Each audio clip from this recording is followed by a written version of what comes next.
गर्मियों की छुट्टियां शुरू हो गई थी। गर्मी की छुट्टियां मनाने मुनमुन अपनी नानी के घर गई। मुनमुन स्वभाव से बहुत ही जिद्दी और घमंडी लड़की थी। एक दिन की बात है, क्या मेरी प्यारी सी गुड़िया को भूख लगी है? नहीं, मुझे कुछ भी नहीं चाहिए। तो फिर तुम्हें क्या चाहिए? देखो, मैं तुम्हारे लिए ढेर सारे खिलौने लेकर आई हूँ। नहीं, मुझे ये बेमतलब के खिलौने नहीं चाहिए। एक बार देखो तो कितने सुंदर सुंदर खिलौने हैं। मैंने एक बार कह दिया ना, मुझे ये सब बेकार से खिलौने नहीं चाहिए। ऐसा कहते हुए मुनमुन ने सारे खिलौने उठाकर खिड़की से बाहर फेंक दिए। ये देख उसकी नानी को बहुत बुरा लगा, पर आप तो जानते ही हैं नानी कैसी होती है। वो अपनी नातिन की खुशी के लिए कुछ भी कर सकती है। चुनमुन की नानी ने स्टोर रूम में जाकर पुरानी सी अलमारी में कुछ ढूंढने लगी। तब उन्हें अलमारी के कोने में लकड़ी की बनी हुई परी मिली। वो चुनमुन को दिखाते हुए बोली, देखो चुनमुन, तुम्हारे लिए एक सुंदर सी परी। अरे वाह, ये तो बहुत सुंदर है, पर ये तो लकड़ी की है। सही कहा तुमने। और देखो, इसके पास इसके जादुई छड़ी भी है। जादुई छड़ी? क्या सच में? अगर ऐसी बात है, मैं इसे रख लेती हूँ। ये कहते हुए चुनमुन ने लकड़ी की परी को अपने कमरे में ले गई और उसके साथ खेलने लगी और लकड़ी की परी से बोली, लकड़ी की परी, अपनी जादुई छड़ी से जादू दिखाओ ना। तो मेरी बात क्यों नहीं सुन रही? तुम भी बेकार का खिलौना हो, तुम मेरे किसी काम की नहीं। ऐसा कहकर चुनमुन ने उस लकड़ी की परी को खिड़की से बाहर फेंक दिया। रात का समय हो चुका था। चुनमुन अपने कमरे में सो रही थी। जैसे ही चांद बादलों से बाहर निकला, उस चांद की रोशनी जैसे ही उस लकड़ी की परी पर पड़ी, तब उस लकड़ी की परी में हलचल होने लगी। ओह, मैं कब से इस पल का इंतजार कर रही थी, पर मेरी छड़ी कहाँ गई? जल्दी अपनी छड़ी ढूंढनी होगी। अरे हाँ, याद आया, छड़ी तो चुनमुन के कमरे में है। मुझे जल्दी से उस कमरे में पहुँचना होगा। फिर छोटी सी परी खिड़की के रास्ते जल्दी से चुनमुन के कमरे में पहुँची। उसे अपनी जादुई छड़ी टेबल पर रखी हुई दिखाई दी। वो रही मेरी छड़ी। इतना कहकर परी उस टेबल पर जैसे ही पहुँची, तब अचानक चुनमुन की नींद खुल गई। क्या तुम्हें अपनी छड़ी चाहिए? ये देख परी घबरा गई और वहाँ से भागने लगी, लेकिन छोटी होने की वजह से वो ज्यादा दूर भाग नहीं पाई और चुनमुन ने उसे अपने हाथों पर उठा लिया। प्लीज मुझे जाने दो। इतनी आसानी से नहीं, तुम मेरा खिलौना हो। पर तुमने तो मुझे फेंक दिया था ना। हाँ तो मेरा खिलौना, मेरी मर्जी, मैं जो भी करूँ अपने खिलौने के साथ। तुम एक बहुत ही बुरी और जिद्दी लड़की हो। सब मेरे बारे में यही कहते हैं, लेकिन मुझे इस बात से फर्क नहीं पड़ता। प्लीज मुझे जाने दो, नहीं तो अनर्थ हो जाएगा। नहीं, मैं तुम्हें कहीं नहीं जाने दूंगी। नहीं, प्लीज मेरी बात सुनो। सूरज उगने से पहले मुझे गुलाबी जादूगरनी के महल पर पहुंचना होगा, जो समुद्र के उस पार है। नहीं तो वो मेरे परिलोक को बर्बाद कर देगी। गुलाबी जादूगरनी? मैं परिलोक की राजकुमारी हूँ, कोई खिलौना नहीं। गुलाबी जादूगरनी ने मुझे श्राप देकर मुझे लकड़ी की परी में बदल दिया। क्या कहा? तुम परिलोक की राजकुमारी हो? लकड़ी की परी ने चुनमुन को सारी बात बताते हुए बोली, गुलाबी जादूगरनी मेरा रूप लेकर परिलोक में मेरी रानी माँ के साथ रह रही है। कुछ दिनों बाद उसे रानी माँ उसे परिलोक की रानी बना देगी। फिर उसे अपना जादुई मणि सौंप देगी, जिसे पाकर वो पूरी दुनिया में तबाही मचा सकती है। ये बात परिलोक में किसी को नहीं पता, लेकिन उस गुलाबी दुष्ट जादूगरनी की एक नेक और दरिया दिल जादूगरनी बहन है। उससे मेरा ये दुख देखा नहीं गया। उन्होंने मुझे बताया, पूर्णिमा की रात जब चांद की रोशनी मुझ पर पड़ेगी, तब मुझ में प्राण आ जाएंगे। और उन्होंने मुझे इस श्राप से मुक्त होने का रास्ता भी बताया है कि वो दुष्ट जादूगरनी की हवेली समुद्र के बीचों बीच है। उस हवेली के अंदर जादूगरनी ने कांच के शीशे में अपना दिल रखा हुआ है। मुझे वो दिल नष्ट करना होगा, तभी मैं उसके श्राप से मुक्त हो पाऊंगी और फिर उस दुष्ट चुड़ैल का अंत हो जाएगा। ये सब मुझे सूरज निकलने से पहले करना होगा, तभी मैं अपनी असली रूप में आ पाऊंगी। प्लीज मुझे जाने दो। सुबह होने से पहले मुझे जादूगरनी की हवेली तक पहुंचना है। चुनमुन ने कुछ देर सोचा, फिर कहा, ठीक है, पर मैं तुम्हारे साथ चलूंगी। क्या कहा? तुम मेरे साथ चलोगी? लेकिन वो जगह खतरे से खाली नहीं है। नहीं, तुम्हें मुझे अपने साथ लेकर चलना होगा, नहीं तो मैं तुम्हें नहीं जाने दूंगी। अच्छा ठीक है, चलो, बड़ा मजा आएगा, चलो चले। मेरी जादुई छड़ी तो दो। फिर चुनमुन ने जादुई छड़ी परी को दे दी। फिर परी उसे अपने साथ उड़ाकर समुद्र के किनारे ले गई। समुद्र के बीचों बीच जादूगरनी की हवेली थी। समुद्र के पानी का बहाव बहुत ही तेज था। अचानक से बिजली कड़कने लगी और बारिश शुरू हो गई। ये देख परी बोली, बारिश शुरू हो चुकी है। समुद्र के बीचों बीच जाना इतना आसान नहीं और मेरे पास अभी इतनी शक्ति नहीं है कि मैं तुम्हें बारिश में उड़ा सकूं। अब हम क्या करें? समय बीतता जा रहा है। तब अचानक चुनमुन की नजर समुद्र के किनारे एक नाव पर पड़ी। परी, डोंट वरी, वो देखो नाव, हम जल्दी ही हवेली पर पहुंच जाएंगे। चलो जल्दी से नाव पर बैठो। आइडिया बुरा नहीं है, पर तुम्हें नाव चलाना आता है? मैं ऑलराउंडर हूँ, जल्दी से बैठ जाओ।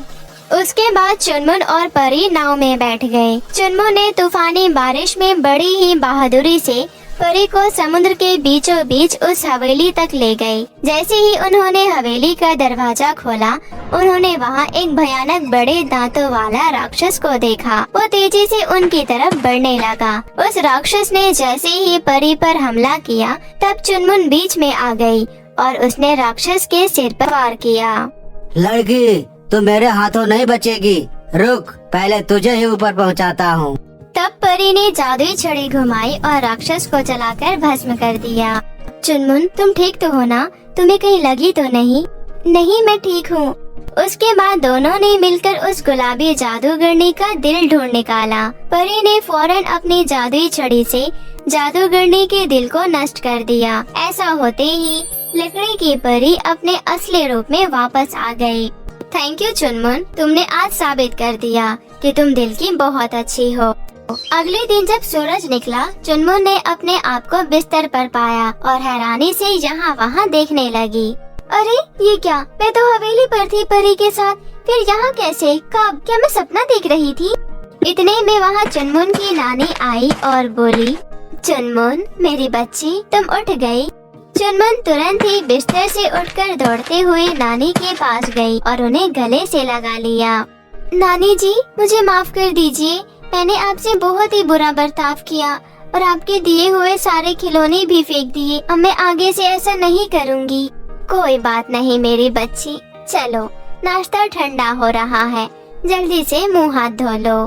उस दिन के बाद से चुनमुन का जिद्दी और अड़ियल स्वभाव बिल्कुल ही बदल गया। अब वो सभी खिलौने बड़े प्यार से संभाल कर रखने लगी। रौनकपुर गांव में सीमा, अर्चना और कोमल नाम की 3 सहेलियां रहती थी। तीनों बचपन से ही एक साथ हंसते खेलते हुए बड़े हुए।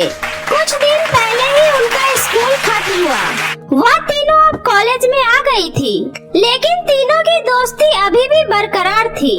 अर्चना के घर की हालत तीनों दोस्तों में थोड़ी सी खराब थी, लेकिन अर्चना के पास पैसे नहीं थे तो क्या हुआ, उसका दिल बहुत बड़ा था। वो हर वक्त मजबूर और बेसहारा लोगों की मदद किया करती थी। उसके पास जितना था उतने में ही वो लोगों की मदद करने की कोशिश करती थी। ऐसे ही दिन बीत रहे थे। एक दिन सीमा अपना होमवर्क लाना भूल जाती है। टीचर होमवर्क न लाने की वजह से पिटाई करती थी। इस बात से सीमा को बहुत डर लग रहा था। वो डर के मारे कांप रही थी। सीमा की यह हालत अर्चना से देखी नहीं गई और उसने उसे टीचर की मार से बचाने के लिए अपना होमवर्क सीमा को दे दिया। तभी क्लास में टीचर आ जाती है। अर्चना, चलो अपना होमवर्क दिखाओ। आई एम सॉरी टीचर, दरअसल मैं अपना होमवर्क लाना भूल गई। अच्छा बहाना है, अब पिटाई खाने के लिए भी तैयार हो जाओ। उसके बाद अर्चना सीमा के हिस्से की पिटाई भी खुद ही खा लेती है। स्कूल में तो सीमा और कोमल अच्छा खाना खा लिया करती थी, लेकिन अर्चना नमक रोटी से ही अपना पेट भर लिया करती थी। ऐसे ही कुछ दिन बीत जाता है और अर्चना का बर्थडे आता है। अर्चना गरीब थी, इसलिए उसके पास ज्यादा अच्छे कपड़े नहीं थे। अर्चना का फटा हुआ कपड़ा देखकर सीमा और कोमल मिलकर अर्चना को एक सुंदर सा फ्रॉक गिफ्ट करने का प्लान बनाते हैं। हाँ कोमल, तुमने बिल्कुल सही कहा। हमें अर्चना को एक बहुत सुंदर सा फ्रॉक गिफ्ट करना चाहिए। फ्रॉक को देखकर वो बहुत ही ज्यादा खुश होगी। उसके बाद सीमा और कोमल ने जो कुछ भी पैसे जमा किए वो उन पैसों को लेकर एक बहुत बड़ी दुकान में गई। चूँकि सीमा और कोमल ने अपने पॉकेट मनी से ज्यादा पैसे इकट्ठे नहीं किए थे, इसलिए बड़ी दुकान से वो फ्रॉक नहीं खरीद पाई। उसने बहुत सारे दुकानों में जाकर पता किया, लेकिन हर जगह फ्रॉक बहुत ही महंगे थे। कोमल, अब हम क्या करें? मुझे तो लगता है अर्चना को हम फ्रॉक गिफ्ट नहीं कर पाएंगे। हाँ, तुम सही कह रही हो। हमारे इतनी कोशिश करने के बाद भी हम अर्चना के लिए कुछ भी नहीं कर पा रहे हैं। हम उसे एक छोटा सा तोहफा भी नहीं दे पा रहे हैं। वे लोग ये बातें कर ही रहे थे कि तभी सीमा को एक दुकान दिखाई देता है, जिसके ऊपर लिखा था जादुई फ्रॉक की दुकान। वो देखो सीमा, चलो उस दुकान में चलकर पता करते हैं, शायद वहाँ हमारे बजट का कुछ मिल जाए। उसके बाद वो दोनों सहेलियां खुशी खुशी उस जादुई दुकान में चली गई। तभी उसे वहाँ एक बहुत ही सुंदर फ्रॉक दिखाई दिया। आंटी, ये रेड वाली फ्रॉक कितने की है? बेटा, वैसे तो इस फ्रॉक की कीमत 2000 है, लेकिन मेरी दुकानों की सारी चीजें जादुई है, इसलिए यह फ्रॉक आपको 5000 की मिलेगी। अच्छा, फ्रॉक की कीमत सुनकर सीमा और कोमल दोनों निराश हो जाती है। तभी वो दुकान वाली कहती है, अरे तुम दोनों उदास क्यों हो गए? आंटी, दरअसल बात ये है कि हमें अपनी सहेली के लिए एक फ्रॉक खरीदनी है, क्योंकि उसके पास अच्छे कपड़े नहीं है ना। लेकिन हम दोनों अपने पॉकेट मनी से ज्यादा पैसे इकट्ठे नहीं कर पाए। हमने कई दुकानों में पता किया, लेकिन सारे फ्रॉक बहुत ही महंगे हैं। हमें लगा शायद आपके यहाँ हमें कोई सस्ता सा फ्रॉक मिल जाएगा, लेकिन आपके यहाँ तो। अरे बेटा, उदास मत हो। तुम्हारे पास जितने पैसे हैं, तुम उतने पैसे देकर मुझसे ये फ्रॉक ले जा सकती हो, लेकिन बदले में तुम्हें मेरी एक बात माननी होगी। कौन सी बात? यही कि अब तुम दोनों को हंसना पड़ेगा। चलो अब हंसो। उस दुकान वाली आंटी की यह बात सुनकर सीमा और कोमल बहुत ही ज्यादा खुश होती है और वो आंटी को पैसे देकर अर्चना के लिए वो रेड फ्रॉक खरीद लेती है। वो फ्रॉक एक जादुई फ्रॉक था। इस बात की भनक ना तो सीमा को थी और ना ही कोमल को। उन दोनों ने दुकान वाली आंटी की बातों पर इतना ध्यान नहीं दिया था। सीमा और कोमल ने मिलकर अर्चना के लिए एक छोटा सा सरप्राइज प्लान किया था। अर्चना इन सब से बहुत ही ज्यादा खुश होती है। तभी सीमा और कोमल दोनों अर्चना को फ्रॉक भी गिफ्ट देती है। अर्चना फ्रॉक को देखकर बहुत ही ज्यादा खुश हो जाती है और खुशी के मारे उसके आंखों में से आंसू आ जाते हैं। जरूर मैंने पिछले जन्म में कोई बहुत अच्छे कर्म किए होंगे, जो मुझे इस जन्म में तुम जैसी सहेलियां मिली। तुम्हारा बहुत बहुत शुक्रिया मेरी दोस्त। बस भी कर, अब हमें रुलाएगी क्या? चल अब चलकर केक काटते हैं। अर्चना खुशी खुशी उस फ्रॉक को पहनकर केक काटती है। अर्चना पर वो फ्रॉक बहुत ही ज्यादा जच रहा था। अर्चना उस फ्रॉक में बहुत ही प्यारी लग रही थी। कुछ समय बाद उसकी सहेलियां उसका बर्थडे सेलिब्रेट कर अपने घर चली जाती है। अर्चना को इतने सुंदर फ्रॉक में देखकर अर्चना की माँ उससे कहती है, अरे अर्चना बेटा, तुम इतना सुंदर फ्रॉक कहाँ से लेकर आई हो? माँ, ये फ्रॉक तो मेरी सहेलियों ने मुझे बर्थडे पर गिफ्ट दिया है। देखो ना माँ, बहुत सुंदर है ना? हाँ बेटी, बहुत ही सुंदर फ्रॉक है। अर्चना फ्रॉक को पहनकर खाना खाने बैठती है। उसके खाने में जो सूखी रोटी और चटनी होती है, वो अर्चना के खाना छूते ही स्वादिष्ट पकवान में बदल जाता है। यह देखकर अर्चना और उसकी माँ दोनों ही बहुत ही ज्यादा हैरान हो जाते हैं और खुश भी होते हैं। उसके बाद वे लोग खुशी खुशी स्वादिष्ट पकवान खाते हैं। उसके बाद वे सभी सोने चले जाते हैं। अर्चना जैसे ही जमीन पर बिछी चटाई पर सोती है, तभी उसका चटाई एक बहुत ही खूबसूरत बेड में बदल जाता है। अरे ये सब क्या हो रहा है मेरे साथ और कैसे हो रहा है? उधर वो खाना इतना स्वादिष्ट हो गया और अब ये मेरा बिस्तर भी इतना सुंदर बेड में बदल गया। कहीं ये सब इस जादुई फ्रॉक की वजह से तो नहीं हो रहा? शायद मेरा ये फ्रॉक जादुई है। अर्चना अपने फ्रॉक को फिर से एक बार आजमाने के लिए अपने घर के चूल्हे को छूती है। अर्चना जैसे ही घर के मिट्टी के चूल्हे को हाथ लगाती है तभी वह चूल्हा गैस सिलेंडर में बदल जाता है। अब तो अर्चना को पक्का यकीन हो जाता है कि उसका फ्रॉक कोई साधारण फ्रॉक नहीं बल्कि एक जादुई फ्रॉक है। अगले दिन अर्चना उस फ्रॉक को पहनकर अपनी सहेलियों के पास जाती है और उन्हें भी उस फ्रॉक के बारे में सब कुछ बताती है। सीमा, कोमल, तुम्हें पता है तुम दोनों ने मिलकर जो मुझे मेरे बर्थडे पर फ्रॉक गिफ्ट किया था वह कोई साधारण फ्रॉक नहीं बल्कि एक जादुई फ्रॉक है। क्या? ये तुम कैसी बातें कर रही हो? तेरा दिमाग तो खराब नहीं हो गया है? भला कोई फ्रॉक जादुई कैसे हो सकता है? हाँ, मेरा यकीन करो तुम दोनों, मैं सच कह रही हूँ। अर्चना की दोनों सहेलियों में से कोई भी इस बात को मानने के लिए तैयार ही नहीं हो पा रहा था कि वह फ्रॉक जादुई है और वे लोग अर्चना का मजाक उड़ाकर उसे घर जाने को बोलते हैं। अर्चना उदास मन से घर चली जाती है। ऐसे ही कुछ महीने बीत जाते हैं और बरसात का मौसम आ जाता है। अर्चना अपने परिवार सहित बेघर हो जाती है। वे लोग अपने आस पड़ोस में रहने वाले लोगों से मदद मांगते हैं लेकिन कोई भी उनकी मदद नहीं करता है। काकी, कोई तो दरवाजा खोलो, मेरा घर टूट गया है, मुझे एक रात अपने घर में रहने दे दो प्लीज काकी, बाहर बहुत बारिश हो रही है, दरवाजा खोलो। लेकिन कोई भी दरवाजा नहीं खोलता है। तभी काकी घर के अंदर से ही आवाज देती है, अरे मेरे घर के अंदर जगह नहीं है, कहीं और जाकर मदद मांगो। इसी तरह से अर्चना कई घर के दरवाजे पर जाकर उनसे मदद मांगती है लेकिन कोई भी उनकी मदद नहीं करता है। अंत में अर्चना को याद आता है कि उसके पास तो जादुई फ्रॉक है। अर्चना भागकर अपने घर के अंदर जाती है और किसी तरह से टूटे फूटे घर में से अपना फ्रॉक ढूंढकर निकालती है और फिर उस फ्रॉक से कहती है, हे जादुई फ्रॉक, अब तुम ही मेरी आखिरी आस हो, अब तुम ही मेरी मदद कर सकती हो। भला इतनी तेज बरसात में हम सब कहाँ जाएंगे?